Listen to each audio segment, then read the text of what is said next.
rising fast. Investors gonna last. Gonna build an empire, trust. Got that higher, got that grace. Time to phrase. Pet pitch India, ideas take flight. Pet pitch India, day and night. Pet pitch India, future's looking bright.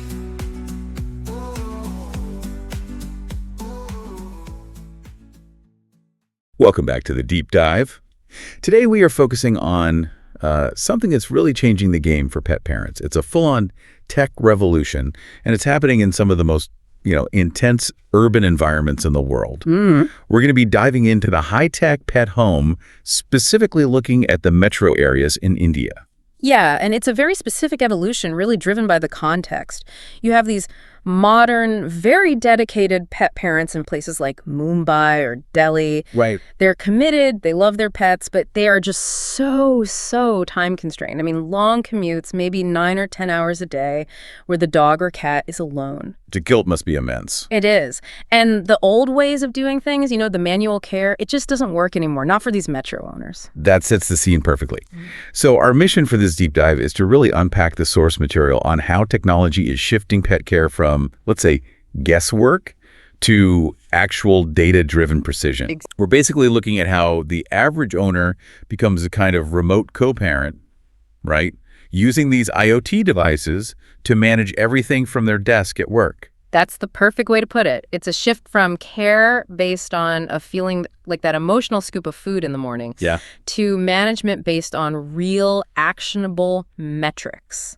And if we're going to talk metrics, I think we have to start with the big one. The silent epidemic that's really driving this whole health tech sector, which is pet obesity.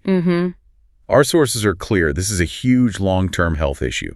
And it's hitting popular breeds in India like Labradors and Beagles really hard. They're just so prone to weight gain. And the research says the core of the problem is that manual feeding process. They call it the eyeball method. The eyeball method, I like that. Yeah, a tired owner comes home, they guess how much kibble to pour, and they almost always pour too much. It's just human nature. So the foundation of this automated home is the smart feeder. It has to be. It's designed for data-driven dieting. It dispenses food down to the exact gram on a schedule. It takes the guesswork completely out of it. Okay, that makes sense for portion control. Yeah.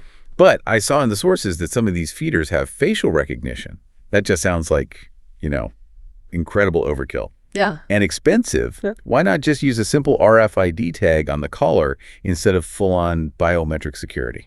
That is a crucial question, and the sources really clarify why that investment is, in some cases, necessary. Okay. RFID tags are good, but they can be defeated. An opportunistic puppy can just pull the tag off its older sibling. It happens. Oh, okay. Devices like the PETPICH feeder, they use facial recognition because it identifies the specific pet. It doesn't matter if they've swapped collars or lost one. So it's not a gimmick. It's actually a clinical necessity if you have more than one pet. Absolutely. Think about it. You have a household with, say, a senior beagle. He's on a very expensive, very specific prescription diet for kidney disease. Right. And you also have a young, bouncy Labrador pup who will eat anything. If that pup eats the senior dog's food, even once or twice, it completely negates the treatment. And sends you right back to the vet. Exactly. It can cause an acute health crisis, a very costly one. So facial recognition makes sure the right medicine in the form of food gets to the right patient. It's preventative health, just disguised as a feeder. So once you've managed that internal household security preventing food theft, you've got to think about the outside world. Security is, it's everything in dense urban areas. And we're not just talking about human intruders. The sources actually mention owner concerns about strays, raccoons, even monkeys trying to get in. That's just the reality in a lot of these packed metro areas. Owners want to give their pet a little bit of controlled freedom, some outdoor access, but they absolutely cannot compromise the home's security. And this is where something like the Pawport smart door comes in. It is. It's a really clever piece of innovation. So how does it do that? How does it balance access and security so it's not just a flap that anything can push through? The key is that it's mechanically locked. It's not just a magnet. The Pawport pairs with a specific Bluetooth tag on your pet's collar. Huh. Until that one authorized tag is right there next to the door, It stays heavily mechanically locked. You can't pry it, you can't lift it. No other animal can get in. So for someone in a high-rise with a small, secure balcony or maybe a little garden, this is perfect. It's essential. It gives that controlled freedom without the owner having to worry all day at work. Which brings us right back to the emotional side of things. Yeah. Owner guilt. Mm. You mentioned that crushing feeling of leaving a pet alone for 9 hours. And robotics have, of course, entered this space. Yes, and the poster child for remote guilt relief in our sources is this little robot called the Enebot Ebo Air. It's a small tracked robot, and it's all about remote interaction. So what's that experience actually like for the owner sitting at their desk? Well, you can actively drive it around your apartment with an app on your phone. It's got two-way audio, so you can talk to your pet, hear them bark or meow back. And crucially, it has a built-in laser pointer. So you can actually engage their prey drive, give them a moment of high-intensity play right when they're probably at their most bored. That sounds fantastic for, staying connected. Yeah. But these small robots, they must have their limits, right?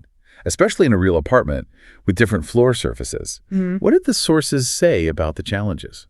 Oh, the limitations are critical to understand. First, battery life. It's not great. If you have a large apartment or you want to play for a full hour, you're going to drain it pretty fast. And mobility? Mobility is the other big one.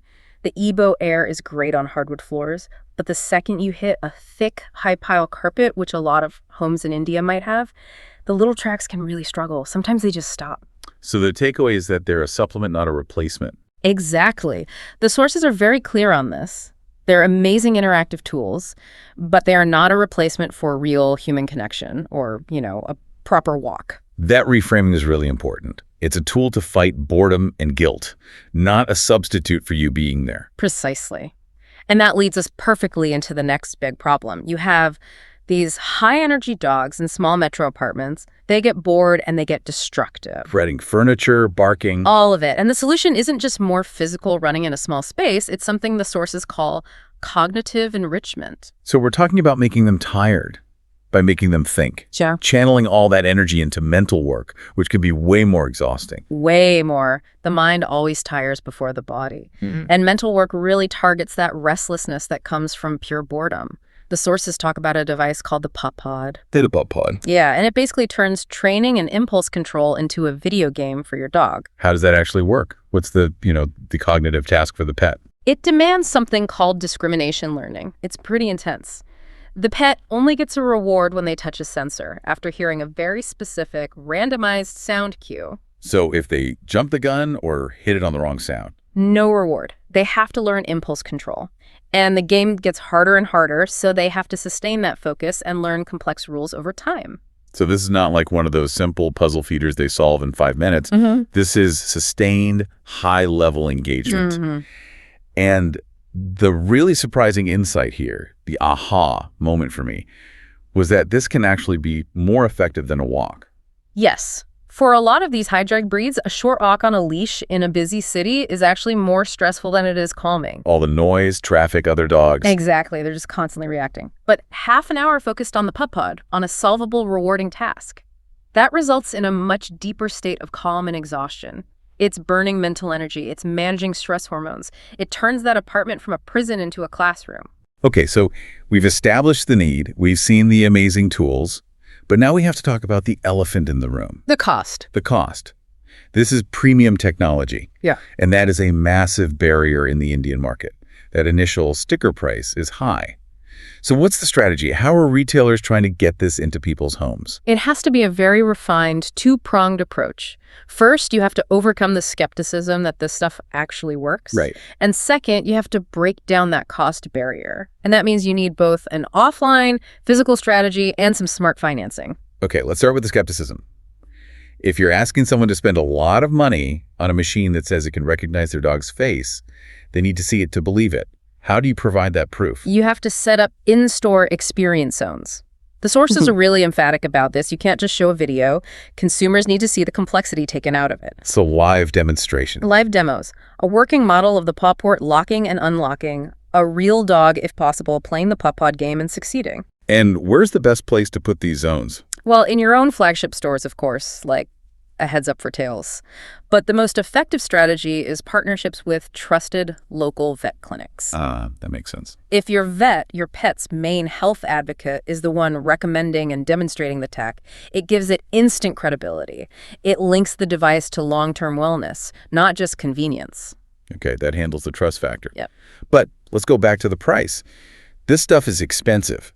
What are the concrete financial tools retailers need to offer to get over that sticker shock? It has to be financed. The single most crucial solution is offering EMI-equated monthly installment options. Right. You have to break that big, scary total cost into manageable monthly payments that actually fit with the disposable income of that target metro buyer. Without flexible financing, this market just doesn't grow. So that's the mechanism. But how do you shift the mindset? How do you sell this as something other than a luxury gadget? The messaging has to be all about positioning it as a long-term investment, not an expense. You have to connect the precision of the device to reducing future risk. Okay, so how do you frame that? You say, by using this biometric feeder to fight obesity now, you are dramatically cutting the lifetime risk of really expensive chronic diseases like canine diabetes or joint surgeries from excess weight. So the calculation for the owner becomes, I can pay a manageable EMI now for prevention. Or risk a massive vet bill later for treatment. You know. Exactly. And the sources suggest that this preventative healthcare message is what ultimately justifies the price and unlocks the market. The whole adaptation is complete when that pet parent finally moves from that error-prone eyeball method to a scientific, data-driven system. It lets them be better parents, even with their crazy, busy metro lifestyles. This has been an incredibly deep dive. So to recap, we've seen how precision dieting, backed by the very real need for biometric security, is tackling pet obesity. We learned how controlled access doors, like the Pawport, are handling urban security, not just from people, but from local wildlife too. And we really explored the calming power of those cognitive games, the idea that a focused mental workout on something like the Pup Pod can create a healthier, deeper exhaustion than just a short, anxious walk. And finally, we saw that the future of all this tech in India really hinges on access to trust through those in-store experience zones, especially in vet clinics. And access to affordability through crucial financing options like EMI. So here's a final provocative thought for you to take away as this automated pet home keeps evolving. We know biometric facial recognition is essential for managing a senior dog's diet when there's an opportunistic puppy in the house. But if we follow that data-driven logic, what other parts of pet health will facial recognition need to govern next? Will the smart water fountain start dispensing specific supplements only to the pet whose face it recognizes? Or will a connected kennel use biometrics to monitor stress levels and automatically adjust the lighting or the temperature? The potential for this kind of connectivity is, well, it's just getting started. The application of identity to provide precise care, that's absolutely the next frontier. The home becomes a personalized clinic. Until next time on The Deep Dive. Thank you for listening to Pet Pitch India, a well-researched podcast. Hope you had a great time. Until then, see you next Thursday at 12 noon. Cheers, and stay safe. Pet pitch, India, ideas take flight.